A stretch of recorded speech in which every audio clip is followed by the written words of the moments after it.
Hey ladies, welcome back to Femininity by Rachel V.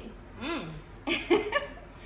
And tonight I have a special guest. Hey dolls. Damn, I didn't even say nothing I yet. just wanted to say hi. Anyway, this is one of my closest, longest girlfriends. Her name is Natalie Hall. She owns a very successful business here in Baltimore and also in LA. Natalie, you have the floor. Thank you, my Rachel. Thank you, my kitten. Hey dolls. So Natalie agreed to tell all her business today. Damn. She agreed to tell all of her business today. But first of all, Natalie, I just want to say thank you and how much I appreciate you being here. She has an early morning flight in the morning and she still decided to come. She gonna do whatever for her. Because as all of you probably know, this woman is Miss Femininity. So when she told me she is doing femininity coaching and the podcast, I said I want to be a part because you have been Mrs. Hello, this is Rachel since I've known you and I'm here for it. Okay, so ladies, if you are new to the podcast or you're new to my new venture, because this is a new venture for me, Yes. I want to say welcome and thank you for being here. I plan on spreading all of my femininity juices and knowledge to all of you ladies. I am not going to hold back.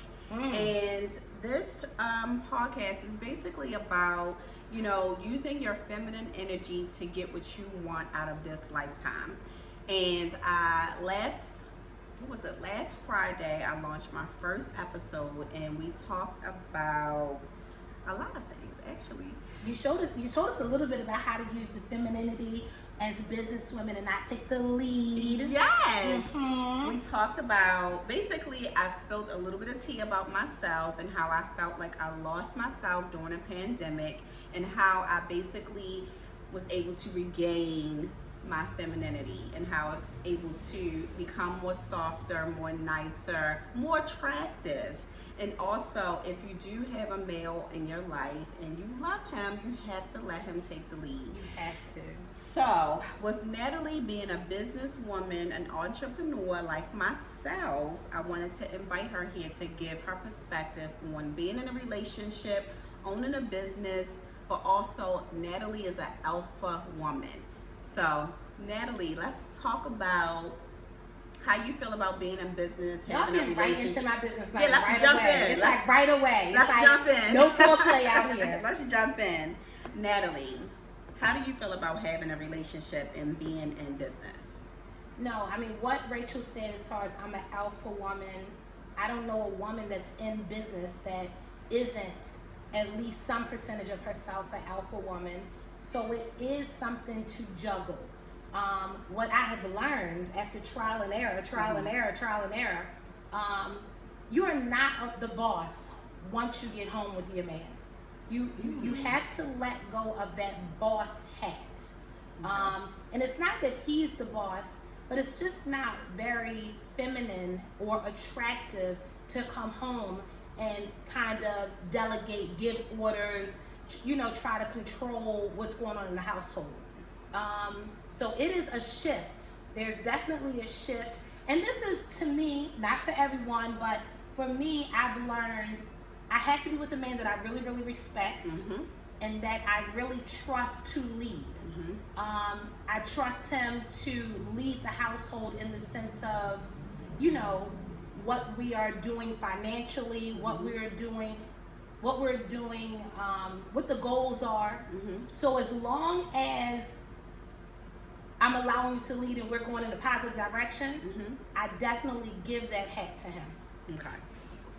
I think it's really important to respect the man that you're with, but you also have to choose someone that you respect. You must. Because if you don't respect that man, you're not going to let him lead you. I said this last podcast that I had, the last episode, and I really, really mean that. If you don't respect that man, let that man go. Let him meet someone else that's going to respect him. You're going to talk to him like you don't respect him.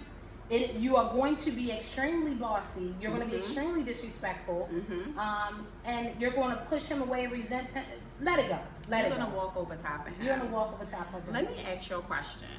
Because most business women that I know, and you have your dad like strongly in your life. Do you think that some women are very hard and some women are very bossy, as you said earlier, because they never had a male figure in their life? I think, or a male in the household. I would definitely say that my father is a reflection, and he is very much so the type of man that I have always wanted and always attracted. A man that is going to lead, so you don't even have to play the game of, no, he's already taking control of taking care of pretty much the things in the household. Okay. The problem is, and I've talked to you about this before, with me going from East Coast to West Coast, there is a shift of energy that happens on the East Coast where we, in my opinion, and I want you to really go into East Coast and West Coast. And she's speaking about living in California from living in Baltimore, New York, Virginia, that area. Okay. Yes. So being raised on the East Coast, and especially being in Baltimore, there is a hardness of women that is not only respected, but it's necessary to deal with a lot of the men that are here. Okay. It's you're going to be challenged. It's very competitive. It's very much so. You have to hold your ground. You have to be almost. You know. So I've had, in my opinion, I started off very feminine, but after dating men and having to be challenged and ready for the argument and to be ready, you've hardened yourself. You know what's funny that you say that, and you brought up a really good point. I've never necessarily had to be hard because of a man per se. I've had to be more hard because of the women. Because I've always been an alpha woman. I've always done my own thing. I've always put my, I've just always walked to the beat of my own drum. Right. And I've always had to really get a lot of backlash from women. So that made me more hard. Not necessarily the man part. Okay. But what made me hard was the women. You know, it was definitely the men for me. I've always been really good with women. You have. Women are like my sisterhood. I love me some women. From the day I met you, it was just like, Rachel! It really was more, I'm more competitive with men, I think. And it's because of the alpha in me, and it's because I've always made my own money. I've always been a boss. So it was almost like I didn't understand how to balance that. So it was definitely a challenge of, I felt the competitive nature, and instead of knowing what I know now, you don't have to actually play that competition. You're right. Make him comfortable, get his ego in check, pump his ego till he understands, no baby, we're not gonna compete, this is good. I'm so proud of you, look at you, you're amazing. Right. So now that I know how to deal with it, and I learned that on the West Coast. Did not learn this here, definitely didn't learn it from my mother. So tell me, what did you learn on the West Coast? So break it down to us exactly the difference and what you learned on the West Coast. So one, I should have learned it from my best friend because she's very good at it. But I think it's more so because seeing women be so soft and so submissive, I was like, what is wrong with you? Like, girl, What is happening? What is happening? Why are you allowing him? And I had so many women say, it's okay to let him think that he is doing this or he's doing that. Just be soft. Just keep it calm. You know your objective or your goal to have a great relationship, and just let him blow off steam. And I said, this is not how we do it. He blow off steam, you blow off steam. He go, you go. But then I watched how their relationships blossomed because there is a direct distinction between femininity and masculinity in any relationship. And that balance is important. So watching those relationships flourish, I want it to be softer. I actually envied it. Like, I like that. Wow, Natalie, I want interesting that. because I know you from your core. Yes. I know exactly how you are. She's a And tomboy. to hear you say this, it's really amazing. I like it. You like it? I do. I love it. And it was something that was noticed by the type of men that I wanted to attract, because when I was more competitive and, you know, just having a hardness, men would be attracted to me physically, but once they got to know me, I pushed away a lot of men with that masculine energy. Right. You know? So when I really tapped it more into my femininity, you know, I attracted that strong man that actually wanted and allowed me to stay soft. So let me ask you a question, because I feel like a lot of women want to know this, the ones that are alphas, that have businesses, that do everything for themselves. How do you think they should go about having a man in their life that is a provider, Right. a real provider that doesn't look at it like, oh, she has it. Right. Oh, she's good. Right. She doesn't need my help. What do you think that person or that woman can do to get that person in that position to say, I need you to take the lead. I need you to take care of this. Just because I am doing well in life does not mean you can sit back with your And feet not up. be the man. Right. So I'm gonna tell you a quick story, and that actually is the shift. I was in Miami with my girlfriend. We met some guys, you know, whatever. Sat down. We went to dinner. Sat down, went to dinner. And this is really tells you who I was at this time. Dinner was over. Great conversation. You know, we had already made plans to meet again. Blah blah blah. The bill came. I know what I got in my purse. Right. I'm good over here. I don't play no games. Right. The check hits the table. It's a little bit more small talk. It's literally time to go. Why is the check still on the table? Right. So I literally am like, the boss in me said, girl, grab this damn check, give him this card, and get up out of here. No. I'm telling you who Okay, I was. I'm listening, sis. I went to go grab that check. I got pinched, twirled. My thigh was knotted up by my girlfriend being like, what are you doing? She then grabbed me and was like, let's go to the ladies' room. Guys, we'll be back. We got to the ladies' room. I said, I don't have time for these games. It's not that serious. She said, just be patient. Just be patient. Allow, that's not your job. And you know that's not your job. So why, what is wrong with you? Allow yourself to be taken care of. That shouldn't even, you don't even see that thing. I know that's right. Got back to the table. The guys had already taken care of it. And I walked away with a lesson with that. Calm down. You deserve to be taken care of. It's not about the fact that you can do it. That's not your job. You don't even see that. Right. And that's my advice. You don't even see that bill or anything else. Now, if there are things that you and your mate have decided that this is something that you'll do, you know, this little thing over there, that little thing over there, right. you know, then that's fine. But I think a lot of times, because we can do it, because whether it's past frustrations or just needing to prove something, stops us. Or also disappointments. Mostly disappointment. It's mostly disappointment. And the reason you want to stop and allow it, because if he's not going to do that, then you want to know then. You want to know early on. You want to know early and know that's not for you. But if you don't give the opportunity, you know, and they will test you. Right. Sometimes it's just a test. Right.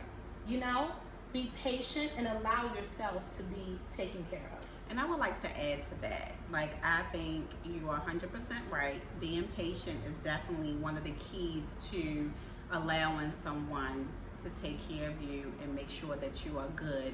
But also when you pay attention to when they are not doing that. Absolutely. And if a man is not stepping up to the plate, listening, because a man will watch and see the things that need to be done for you. Absolutely. Just by conversation, day to day, you know, did you eat today? Absolutely. You know, just little things that they will do to let you know that they want to be a provider in your life, because that's what men are supposed to do.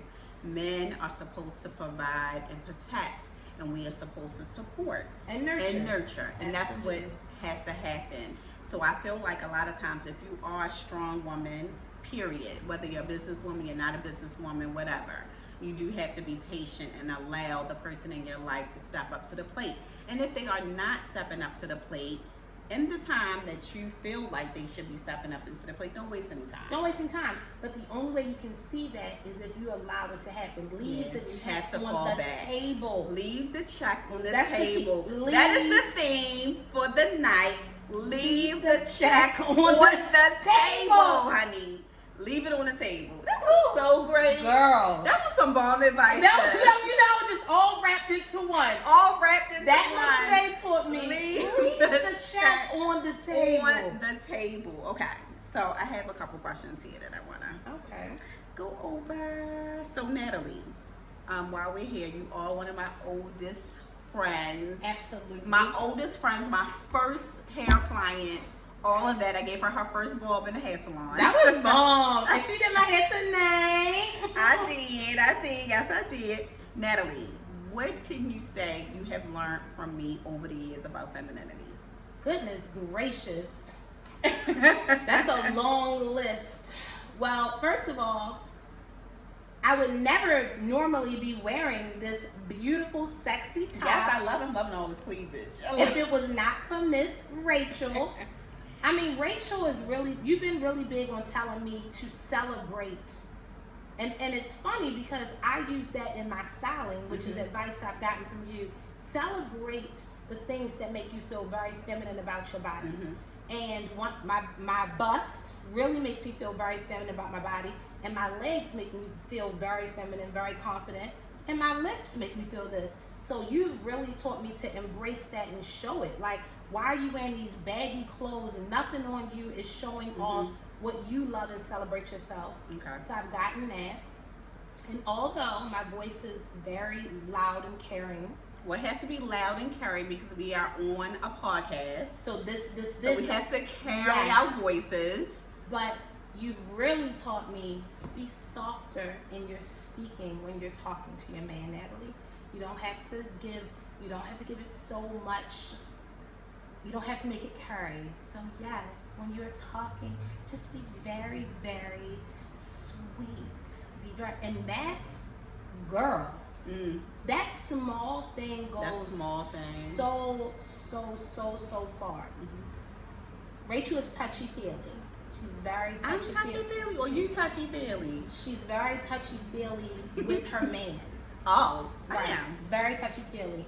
So you've been like, even if it's just a soft touch here, you should always in some way like try to have some connection. You should have some, he should feel you. I can't believe you remember that. Oh my God, girl, I take these things in because it's not really who I am.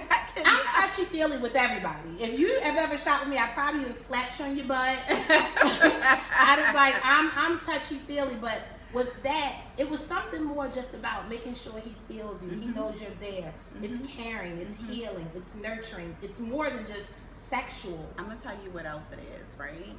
Whenever a man feels you, they have a memory of that. You said that too. They have a memory of that. Whether you're touching them on their hand, you're touching them on their shoulder, you always want to touch because they're always going to remember it. They're going to remember it out during the day. It's like a good vibe that you're putting out in the air. So yeah, that's very important to touch your man. Touch your man.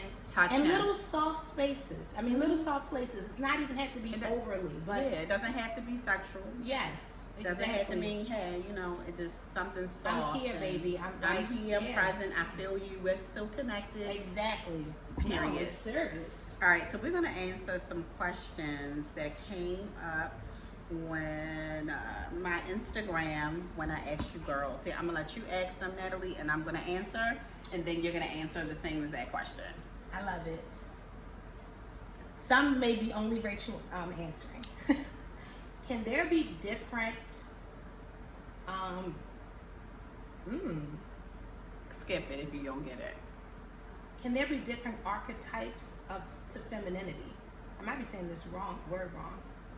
Archetypes to femininity. I believe so. I guess we would have to describe what's the difference but it is definitely different levels to being feminine. I'm gonna give you an example. My daughter, she is very, very feminine, but her look is more of a tomboy, and she's not like, she's feminine, but I wouldn't say that she leads with her sexy. Yeah. If that makes sense. And she's soft. She's very soft. Now, I am feminine, and I lead with my sexy also.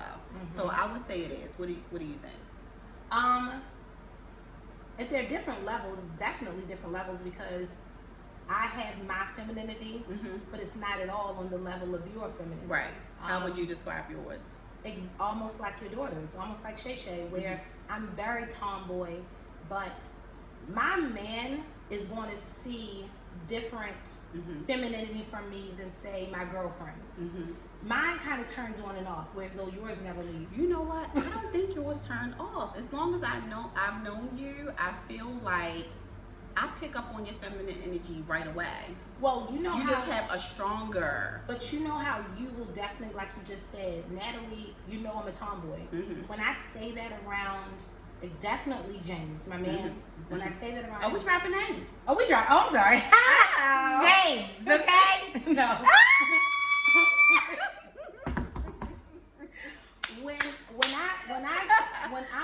when I say that to him, he literally is like, I don't see anything tomboy about you. Are you crazy? Right. But of course, you're going to say you know me through and through. Right. Natalie's definitely a tomboy. Right. So I think it is. Right. I'm sorry, I lost the question. Okay, let me go back. Right, real quick. Let's see here. Okay. There you go. How to create femininity within your home. Oh, this is you, right? This is her all day. Me all day. All day. The perfect way is send. I'm sorry, I feel like I'm drinking alone, by the way. That's why I'm a little hot. It is hot in here. It is a little hot. Okay, so the perfect way. So you want to use all of your senses, which is touch, smell, sight, taste. This is how you create certain things in your home. So examples, flowers. I have flowers everywhere in my home. I like to smell them. I like to touch them. I like to look at them. Yes. I love them. Agreed. Music. Of course, you know I'm an R&B junkie. Yes. I love sexy sounds throughout my home. It makes, first of all, I walk, I dance. I'm doing all of this stuff in the house. So I love sexy music. Yes. The next thing you want to do in your home is just like, did I say smell? Perfume. Okay, so in my house, I have all kinds of clean scents pumping through the air. Okay. So as soon as I step in the door, I just smell an aroma that's just like, yes. It just makes me feel good. Clean sheets, my bed is always made, my house is always clean. I feel like a clean home is just feminine. That's definitely as feminine as you're going to get. Exactly. You know what I mean? Just a clean home is just as feminine as it's going to get. Yes. What you think, Nat? How do you display? So Rachel and I lived home? together for a very small amount of time. I know, right there. Remember that? I did. And I'd have to say, my nerves. And you were 20. I was young. 20. I was young. And I'd have to say, even at that time, the things that you were doing in my home was bringing a lot of femininity. I don't even know if you remember. You were definitely big on music, and I love to have music playing in the background. Like you definitely were very big on music. You definitely was still at that time very big on aroma, the scents that were going in the house. I wasn't big on it. I was just like, but I like this. So I've adopted that. Because of fashion, I would say the one thing that people always comment about my home, especially my loft in LA, it is so boutiquey. It is. And I'm like, is it? Are you sure? It is so boutiquey. And my collection, my fashion sense is very ultra feminine. And it's usually because of what I love to see on women. Like, I love skirts, I love corsets, I love all of these things. So there's a mannequin, a dress form in my home. So and it's always dressed. So that really gives me a sense of femininity. And in both homes, I have an accessory shelf that takes up a major piece of the room. It may be things I've never even worn, shoes I've never worn, but I love to look at them. So there are shoes there, there are necklaces. You do that too. Mm-hmm. There are necklaces that are on the form. So in the home, I definitely bring fashion that stands out. Okay. So what's the next question? So this isn't a question. Someone just said the podcast is so perfect for your style, love. Oh yes, I would have to say so much. I love that. I love it. I love that. I love this. I just love doing this. This is an amazing thing for me. I just love it a lot. This is perfect for your style. I think so too. Thank you, girlfriend, whoever said that. What's your ideal date, and how do you respond to men inviting you to their house for a first date?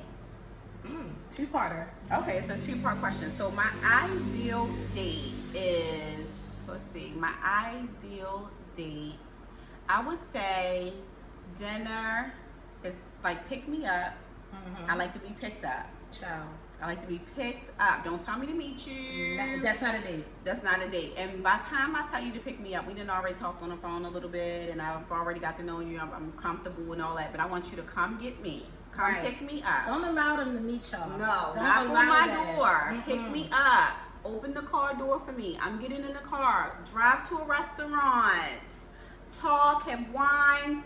Go home. Ooh, yes. That's my. The go home is important. Now, if you try to kiss, you try to fuck, you try to do any of these things, I am not gonna like you. I might kiss you. I mean, if you, I kiss on the not first on the date. first. I don't want to kiss on the first. Maybe a hug. I really like you. I'm kissing on the first date. You a freak. I'm not. I want you to know what you missing and what you want again. You know what? I like build up. So I'm No, not I like to kissing kiss on the first date. Nah. If I like you. I Now, like ain't gonna be no tongue action, but I need to know because I'm big on lips and I'm big on the mouth. I'm gonna learn in that moment. Do I ever want to kiss him again? Do I ever want to go further? But you know, So that was what's real that? prudish of you. It was. I'm surprised. Oh my god. I did hear I was a little prude. I'm a prude in the beginning. Ah! But when you get me going, I ain't prude no more. Okay. And Once I know I like you. it was a two-parter. Once I know I like you. She said, it was about not letting them take you to their home for the first date. Okay, so if you're trying to take somebody home on the first date, I'm not gonna. How do you respond to men inviting you to their house for the first date? How do you respond? I've had that happen to me before in the past, and I just simply declined. You just say no. How did you decline? How'd you say it? I was like, no, I'm not interested in coming to your house. I'm very straightforward. You are. Like, I am very, very straightforward in a nice, polite way. But I'm gonna let you know. I'm not interested. I'm not interested in coming to your house. And I think that's something that women have to. I mean, I have girlfriends that I'm like, I don't understand. Why didn't you just say that? It is fine to make boundaries, and it is fine to let it be understood what you expect. But you know what it is? What is it? A lot of women are scared not to be liked. They are afraid not to get a phone call or a text the next day. But understand this: you're afraid to not be liked by a man you don't like because you don't like a man that's not treating you well. So you really aren't losing anything except for time wasted. So to be and you're talking the first date. So if on the first date all he's willing to do is invite you to the house, how do you think that's going to go? Right. Where do you think the fifth date going to be? My ideal date is really simple. Really, really simple. All I need is for it to be a plan. For you to have made a plan and you to have put in effort, then that usually turns out to be a great first date. If you've already made the reservation, if you've already set out our picnic on the beach, if you've already planned it out, that is a great first date. I love that. You're right. I love a plan. I don't want anybody to ask me, so what do you want to do? So after they Where pick do you you want to up, go? That's leading. That's leading. that's leading. Please do not do that to me. If you ask me, I am going to be upset in my mind. And it's so sad when men think they're doing you a favor, be like, I just didn't want to do nothing that you didn't want to do. Well, you had just try. But you had time to ask me different things. So if you make a plan, that's a great first date. Okay, so what's the next question?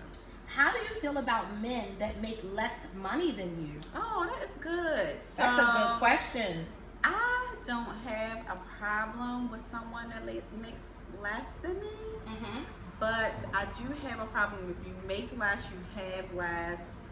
You're not applying yourself. Like this is just end all be all. I want you to constantly apply, constantly try to, upgrade. Because at the end of the day, we have to try. We have to upgrade.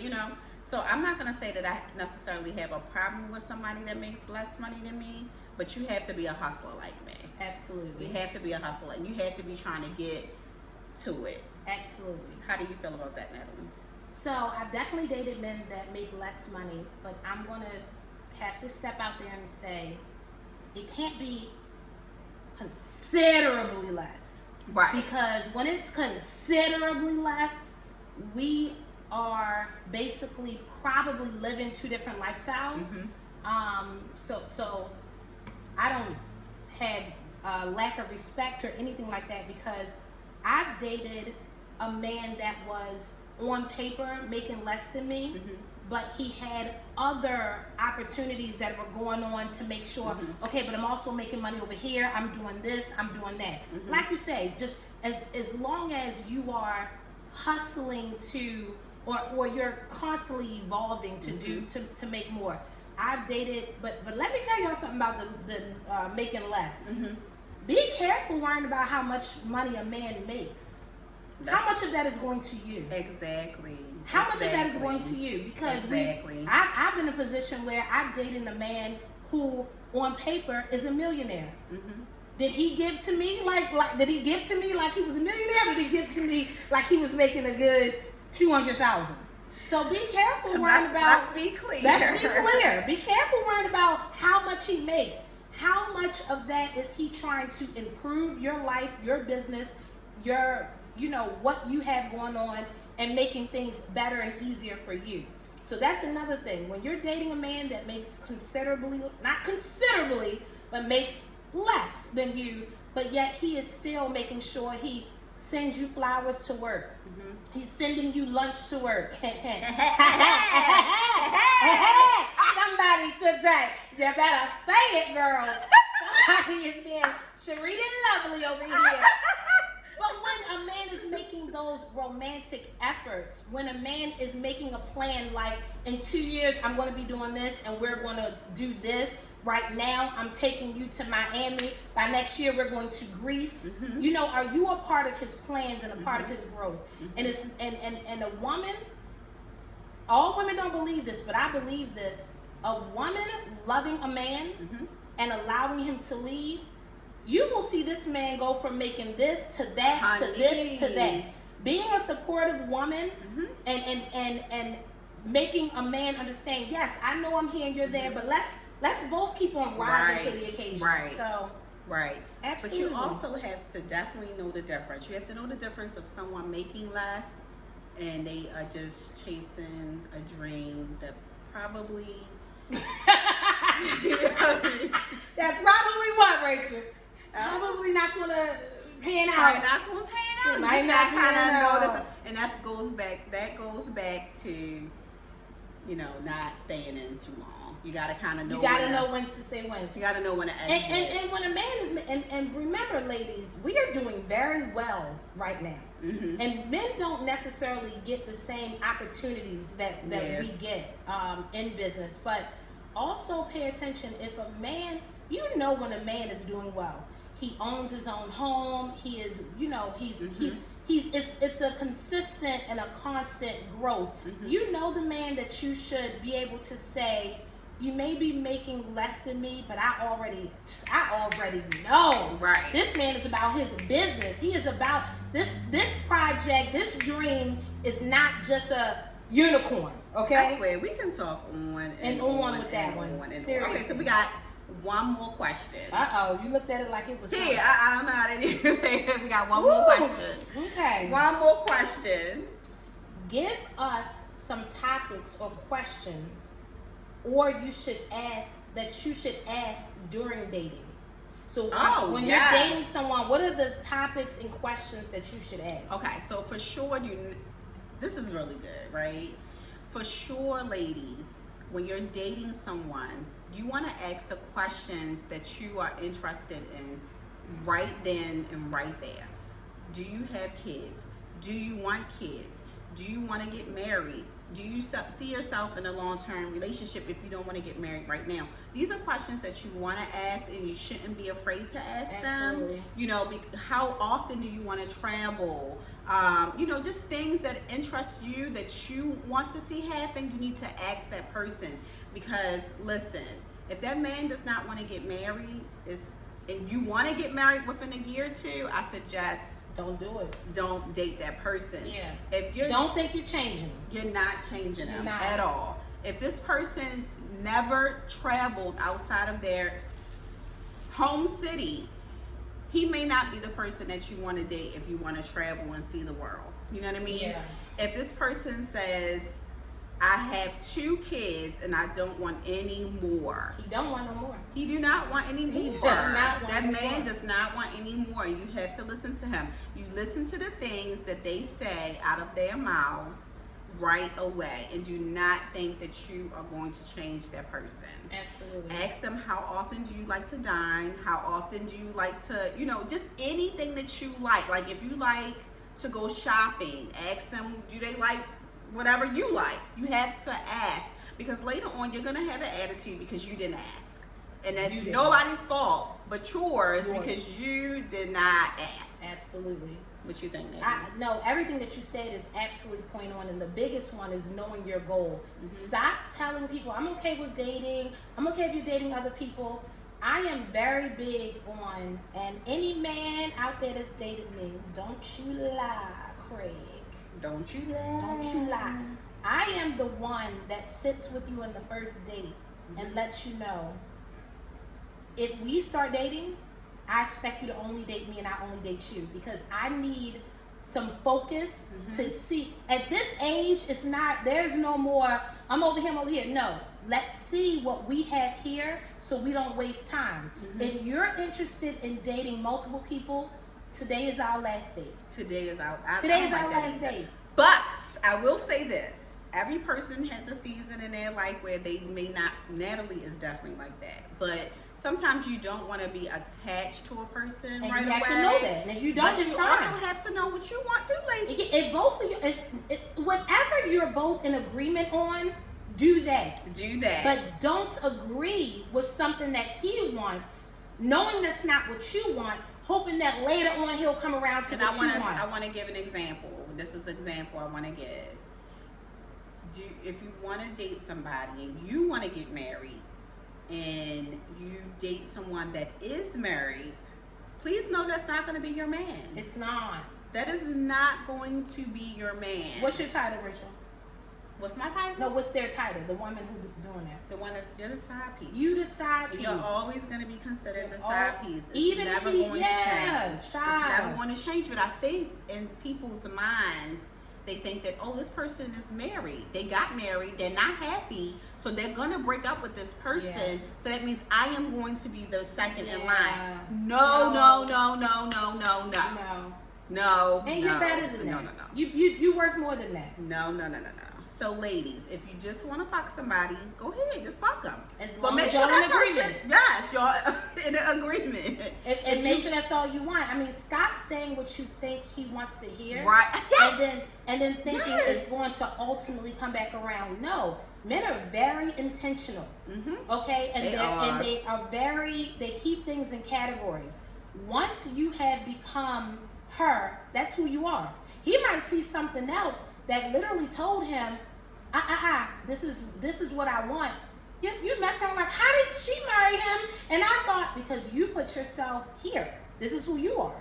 Also, I feel like also women do this thing, this ghosting thing that men do, and then women think that they're coming back. It's not happening. If someone ghosts you, they did it for a reason, and you have to believe that reason, and you have to go about your business. You have to go about your business. Please don't think that that person's coming back. They're going and to if they do come back for a second, it's because something fell off, and you were like you might have been an ego booster or something they needed for that moment. Right. But a man who's into you don't ghost you. They don't ghost you. Period. They do not. A man that is into you, they are going to be, like you said, intentional and they are going to show you that they want you. They're not going to have a man that wants to be clear that they want you. They don't have you confused. They make it oh, very baby, clear. you know. You know. You know for sure. You know for sure. You know for sure. So I want to wrap this podcast up. This was awesome. Yes, this is a really good podcast. Natalie, this is great. Even though you were sweating like 80 degrees. Can they tell, child? It is hot in here, but she is sweating like a hoe in church. Woo! Not the hoe in church. Oh, Child. God. But we got through it. We I just did. look, I might also be sweating because I keep on grabbing this wine. We really did. This was amazing. This was I love awesome, this. dolls. I hope y'all enjoyed this. This was really good. Ladies, if you have any questions that you want for us to answer in my next podcast, or if you would like to send in like some, I don't know, like topics that you want to discuss. Yes, they did. You want to text number 305-614-1916.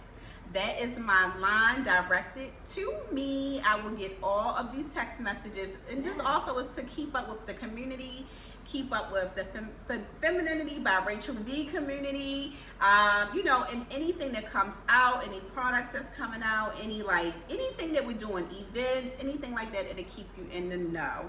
And Natalie, can you please let everyone know where to find you, where your store is in LA and in Baltimore? Absolutely. All of the things that you have going on right now, events, whatever. Let them know. So, Dollhouse Baltimore is in Mount Vernon, downtown Baltimore, 525 North Charles Street.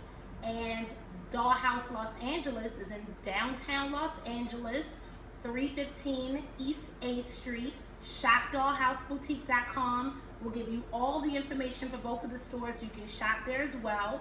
We have a virtual fashion show coming up for our 18-year anniversary. Ooh. Baltimore, 2-year anniversary, LA. So if you follow at Dollhouse MT Vernon, at Dollhouse Mount Vernon, you can get all the latest news on dolls. Rachel, thank you for having me here today. You're so welcome. I love this. I'm so happy that she's doing this. We've only told Rachel that she needs to be teaching us this for the last decade. So cheers to all of this. I know, and I just want to say my outfit today was provided by Natalie. Oh yes, look at her corset. You see this corset in y'all have to see this skirt, her caviar skirt. Hey. Hey! She is such a doll. Yes, I love it. This is so one of my first rag dolls. I am an original rag doll. I am an original rag doll. My baby still had things from 20 years ago that look amazing on her. She will not give me this sweater dress that I want to reinvent. I still have it. I know. She not. I still have it. I love it. I'm not giving it to her. But ladies, make sure you guys share this podcast. Absolutely. Leave a comment. If you're watching this on YouTube, please make sure you leave me a comment so that I can repost you. Share it with your friends. Join the community. Download, share. We have to build this community. I'm really excited, and I just want to say thank you and good night. Good night. And I will see you guys next Friday at 9 p.m. for a new episode. Yay! Bye. That was so good.